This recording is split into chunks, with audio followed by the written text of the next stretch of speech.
Good morning. Good morning sir. आप कैसे हैं? हाँ ठीक, बिल्कुल मुस्कुराते रहिए।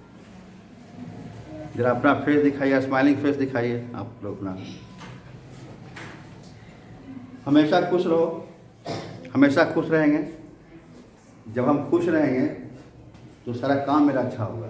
जो भी हम कार्य करेंगे वो सारे काम क्या होंगे मेरे? अच्छे से होंगे, काम होंगे, अच्छे से होंगे, है ना। तो आज का दिन कुछ खास दिन है। आज का दिन कोई खास दिन है। आज का दिन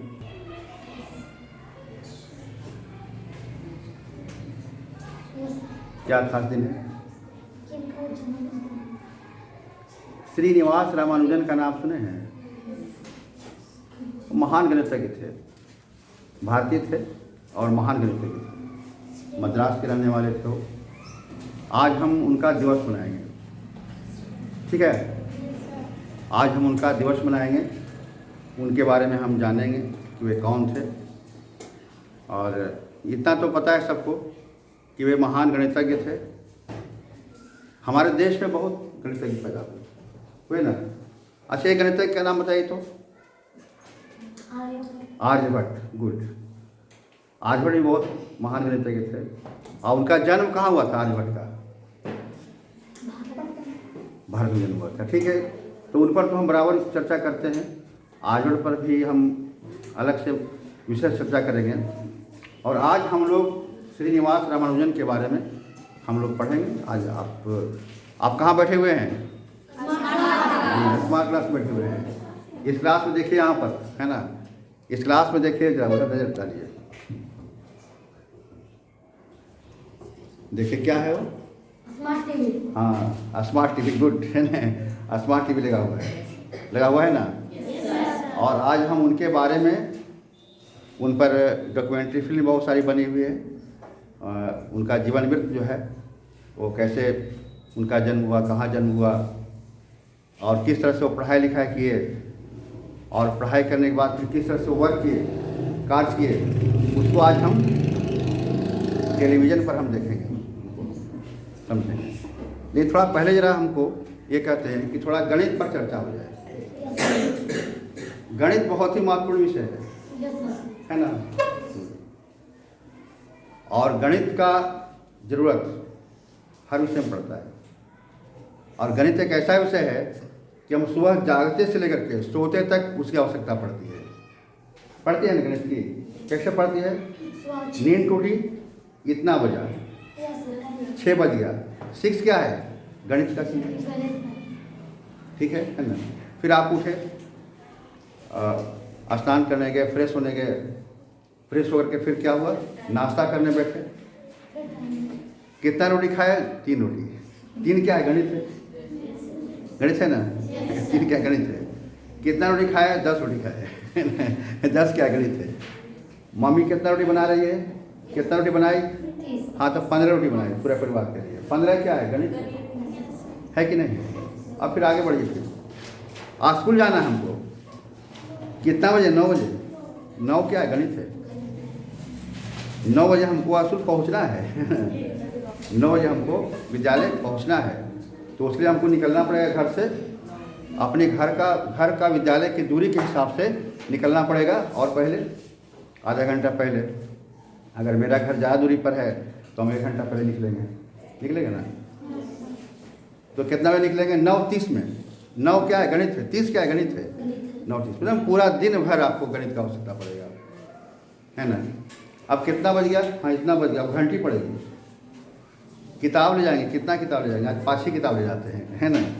नहीं, आज तो पूरा 10 किताब ले जाना पड़ेगा। आज पढ़ाई ज़्यादा होगी। क्या है ना गणित की जरूरत। कहीं भी जाइए, बाज़ार में सामान खरीदने जाइए, तो सामान जब खरीदते हैं तो क्या गणित की भाषा में बात करते हैं, है ना। अगर कलम मांगते हैं तो 1 कलम दीजिए, 2 कलम दीजिए, 5 कॉपी दीजिए, क्या है ना। कोई तौलने का सामान जो अगर मांगते हैं हम, तो कहते हैं कि हमको 1 किलो चना दीजिए। 1 किलो क्या है? गणित। एकदम जागते से लेकर के सोते तक हमको गणित की आवश्यकता पड़ती है। और सोना भी है तो चलो, रात फिर खाना खाना है। हाँ, तो आज 2 ही रोटी खाएंगे, आज पेट भरा हुआ है। नहीं, 2 क्या गणित है। चलो फिर देखते हैं, घड़ी देखते हैं, है ना। कितना हो गया? हाँ 10 बज गया, अब तो सोने का टाइम हो रहा है। अब 10 बजे हमको सो जाना है। 10 क्या है? गणित है। दिन भर हमको गणित की जरूरत पड़ती है ना। और उतना ही नहीं, व्यक्ति पढ़ा हुआ हो या तो पढ़ा हुआ नहीं हो, या साक्षर हो, निरक्षर हो, अनपढ़ हो, जिसको अक्षर का भी ज्ञान नहीं, कुछ भी नहीं है, उसको भी गणित की आवश्यकता पड़ती है ना। क्या मम्मी रोटी बनाती है, अगर मम्मी आपकी पढ़ी लिखी नहीं है तो गिन लेती है कि हाँ 15 रोटी बनाए हैं, गिनती है ना, क्योंकि पढ़ी लिखी नहीं होती है। कोई भी हो, चाहे मजदूर क्यों न हो, अनपढ़ व्यक्ति हो, कोई भी हो, सबको गणित की आवश्यकता पड़ती है, इतना जानिए। तो गणित एक महत्वपूर्ण विषय है, और गणित का अन्य विषयों में जरूरत पड़ता है, चाहे भौतिकी हो, रसायन हो, इतिहास ही क्यों ना हो। इतिहास में क्या है? साल का गणना करते हैं ना कि किस वर्ष घटना घटी, तो ये घटना 1985 में घटी। 1985 क्या है? गणित है कि नहीं? गणित इतिहास में, हिंदी में, हर विषय में जरूरत पड़ती है। बिल्कुल। गणित तो क्या है? गणित जो है, अच्छा, जीरो का आविष्कार हुआ गणित में, शून्य का आविष्कार हुआ, किसने खोज किया? आर्यभट्ट ने खोज किया, है ना। तो शून्य का आविष्कार होने के बाद क्या हुआ कि संख्याओं को लिखना संभव हो गया। पहले मुंह से बोलते थे 10, लेकिन लिखने में कठिनाई होती थी। हम जानते थे कि 100 है, हमको संख्या पता था कि हमको 100 है इतना, लेकिन 100 को लिखने में मिस्टेक होता था, गलती होती थी, लिख नहीं पाते थे हमको। ये जब शून्य का आविष्कार हो गया तो लिखना आसान हो गया। 1 लिखे और 1 पर 2 जीरो रख दिए, 2 शून्य रख दिए, क्या हो गया? 100 हो गया 100 ना। 1 लिखे और 3 शून्य रख दिए, कितना हो गया? 1000 हो गया, है ना। तो इस तरह से आपको गणित की आवश्यकता बहुत है, जरूरत है पूरे जीवन, मतलब कि व्यवहारिक जीवन में भी, हमें व्यवहारिक जीवन में भी और पढ़ाई लिखाई में भी हर विषय में गणित की आवश्यकता है। ठीक है। तो आज पहले हम एक कविता सुनाते हैं, ठीक है ना। एक पहले कविता सुनाते हैं और उसके बाद फिर हम रामानुजन के बारे में पूरा उनका जो फिल्म होता है उनका हम देखेंगे, चलचित्र पर देखेंगे, इस पर हम ये टीवी पर देखेंगे, इसको हम समझेंगे। आज स्मार्ट क्लास का पूरा एंजॉय करेंगे। श्रीनिवास रामानुजन के नाम पर जो है पूरा स्मार्ट क्लास का आज हमको आनंद लेना है। तो एक कविता सुनाते हैं, थोड़ा सा आपको हम मोटिवेट करते हैं कविता सुनाते हैं। हमारी मंजिल कुछ है कि नहीं? मंजिल हमारी है। अच्छा, हमको बताइए पहले कि हमको एक लिफाफा एक पत्र लिखे, हम पोस्ट कार्ड लिखे, और पोस्ट कार्ड में हम पता नहीं लिखे और डाक में डाल दिए, तो कहाँ जाएगा? पोस्ट कार्ड लिखे, जिनको भी लिखना था हम लिख दिए उनको, और उसमें पता नहीं लिखे, तो कहाँ जाएगा? कहीं नहीं जाएगा। वह जो पोस्ट बॉक्स है उसमें पड़ा हुआ रह जाएगा, फिर आपके पास भी नहीं आएगा, क्योंकि पोस्टमैन को, पोस्ट ऑफिस को पता ही चलेगा कि किनका लिखा हुआ है, कहाँ से आया है। दोनों तरफ लिखते हैं, प्रेषक का पता लिखते हैं, है ना, और जहाँ हमको भेजना है उसका पता लिखते हैं। इसका मतलब क्या हुआ कि हमको जीवन में जो हम जी रहे हैं, तो जीवन में हम अपने जीवन पर, लाइफ पर हम पता लिखेंगे। जैसे कोई डॉक्टर बना, कोई इंजीनियर बना, कोई शिक्षक बना, कोई कुछ बना, तो क्या ऐसे ही बन गया? कोई यहाँ पहुँचा डॉक्टर बन के, कोई इंजीनियर बन के वहाँ पहुँचा, कोई वहाँ पहुँचा, तो पता लिखा तो नहीं पहुँचा वहाँ पर। तो आपको भी अपने ऊपर पता लिखना पड़ेगा कि हमको कहाँ जाना है, क्या बनना है, वो अभी लिखना पड़ेगा आपको। कि हमको मान लिया कहाँ जाना है, तो हमको जाना है कलकत्ता जाना है, तो वहाँ की टिकट हम लेंगे, वहाँ की तैयारी करेंगे जाने का, क्या है ना। हमको दिल्ली जाना है तो हम दिल्ली का टिकट लेंगे, कटाएंगे, और वहाँ जाने की हम तैयारी करेंगे। लेकिन ना कोई टिकट है, ना कोई कुछ है, ना मंजिल है, कुछ नहीं है, तो हम कहाँ जाएंगे? कहीं जाएंगे, अपने ही स्थान पर जाएंगे। इसलिए अभी आपको तय करना पड़ेगा कि हमको कहाँ जाना है ना। अभी आपको तय करना पड़ेगा कि हमको कहाँ जाना है, हमारी मंजिल क्या है, ये तय करना पड़ेगा आपको कि हमारी मंजिल क्या है। हम अपना मंजिल तय कर लिए हैं, क्या आप तय किए अपना मंजिल? आप लोग अपना अपना मंजिल तय किए हैं? बोलिए। अगर तय किए हैं तो एक पेपर पर लिख करके हमको दीजिए कि हमारी मंजिल ये है, हमको डॉक्टर बनना है, हमको ये बनना है, हमको डॉक्टर क्यों बनना है? हमको डॉक्टर बन के मरीजों की सेवा करना है, ये है, और ईमानदारी से काम करना है, ये। हम तो अपना पता लिख दिया, मेरा पता फिक्स है। कोई पता है किसी को मेरा पता क्या है? बोलो मेरी मंजिल क्या है, बता तो कोई है, जानते हो क्या? इतना स्टूडेंट, कुछ स्टूडेंट तो मेरे बहुत करीब है, वो बता दो कम से कम कि हमारी मंजिल क्या है। हम हाँ गुड है। क्या बोली वर्षा? अच्छा, वो तो खैर है ही, वो तो नौकरी हमारा है, स्टूडेंट को शिक्षा हमको देना ही है। हम अपना पता लिख दिए अपने ऊपर। हमको आपका शिक्षा का अधिकार के लिए लड़ाई लड़ना, हमको सुन लिया ना? हम तो विद्यालय में बहुत कम दिन के लिए अब है, जनवरी के बाद हम यहाँ से चले जाएंगे, फिर हमारा आना जाना यहाँ बंद हो जाएगा, लेकिन उसके बाद हम आपके लिए काम करेंगे, आपके लिए काम करेंगे।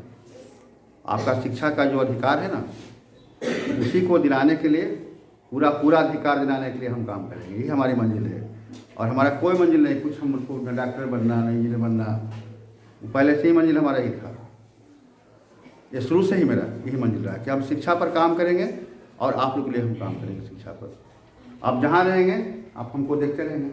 अब तो ज़माना हो गया, पहले का ज़माना लौट गया ना, जिसमें नारद मुनि थे पहले थे ना, वो ज़माना लौट रहा है, नहीं लौट रहा है। आप जब चाहेंगे तब हमसे मिलेंगे उन्हें, कैसे मिलोगे बोलो? मोबाइल आज का है, पहले क्या होता था कि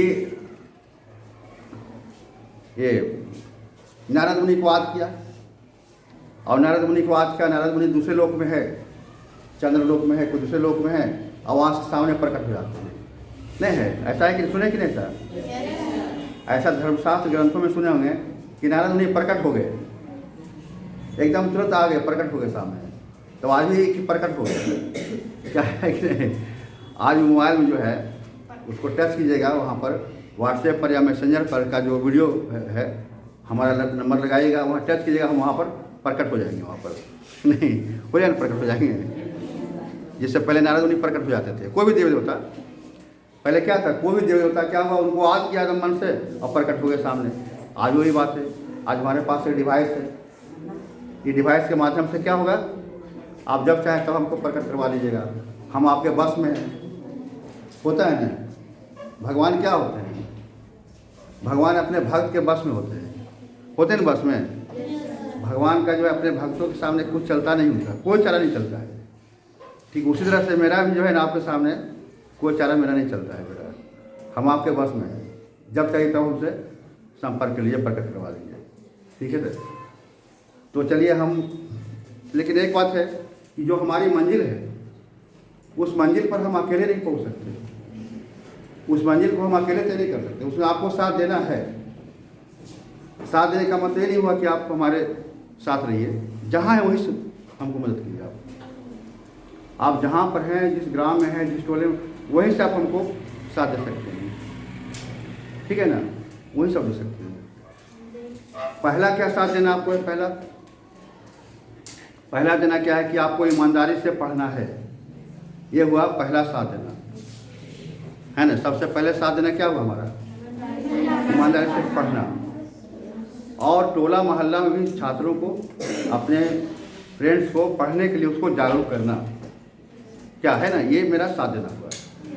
मेरा साथ देने का मतलब ये नहीं हुआ कि हम एक आंदोलन चलावेंगे और धरना पर आप बैठिए और अभी परिसर में बैठिए मेरे साथ में, आप पीछे पीछे जिंदाबाद जिंदाबाद कहना लगेगा, है ना, जनार्दन सर जिंदाबाद, है ना, वो नहीं, ये नहीं साथ देना।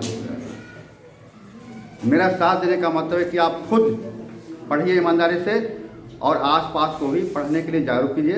और जब भी आवश्यकता पड़ जाए किसी को भी कि सर आप एक दिन मेरे मोहल्ले में आइए, मेरे गांव आइए, और एक जागरूक करने के लिए सबको ये सब घूम करके घर में जागरूक कीजिए। हाँ क्या हो गया? अच्छा ठीक, आ रहे हैं। अच्छा आते हैं, हम आते हम करते हैं काम, ठीक है ना। तो चलिए आप जो अब हम आपको ये सुनाते हैं आपको हम। शिक्षा हमारी मंजिल, हमारी हम क्यों कर रहे हैं? मेरी मंजिल नहीं कर रहे हैं, हमारी मंजिल, मतलब हम सबका मंजिल है शिक्षा, क्या है ना, ठीक है ना। शिक्षा हम सबका मंजिल है। उसमें हम क्या बोले हैं? अभी तो पथ पर कदम रखा हूँ, मिलो दूर हमें चलना है। अभी तो पथ पर कदम रखा हूँ, मिलो दूर हमें चलना है। राहों की विघ्न बाधाओं से हंसते हंसते लड़ना है। मेरे पीछे चल रही सेना, कौन सेना है? नहीं, कौन सेना है? हाँ, वो सेना है जिसका हथियार कलम है। वो सेना जिसका हथियार क्या है? कलम है। मेरे पीछे चल रही सेना राह न अपना छोड़ेगी, नहीं रुकेंगे इनके कदम अब अशिक्षा की जंजीर तोड़ेंगी। एक राष्ट्र और एक शिक्षा, इन सब का अब नारा है। शिक्षा का व्यापार नहीं, शिक्षा का व्यापार नहीं, इस पर अधिकार हमारा है। एक देश की एक ही शिक्षा, शिक्षा का अधिकार समान हो। गांव की शिक्षा नगरों जैसी, गांव की शिक्षा नगरों जैसी, अब नहीं किसी का अपमान हो। यानी कि गांव की शिक्षा बिल्कुल शहर जैसा होगा। जिस तरह से शहर में वीआईपी के बच्चे पढ़ते हैं, जिस शिक्षा की व्यवस्था में, उसी व्यवस्था में गांव के भी बच्चे पढ़ेंगे और अब किसी का अपमान नहीं होगा। चलिए, कैसा लगा आपको? अच्छा लगा?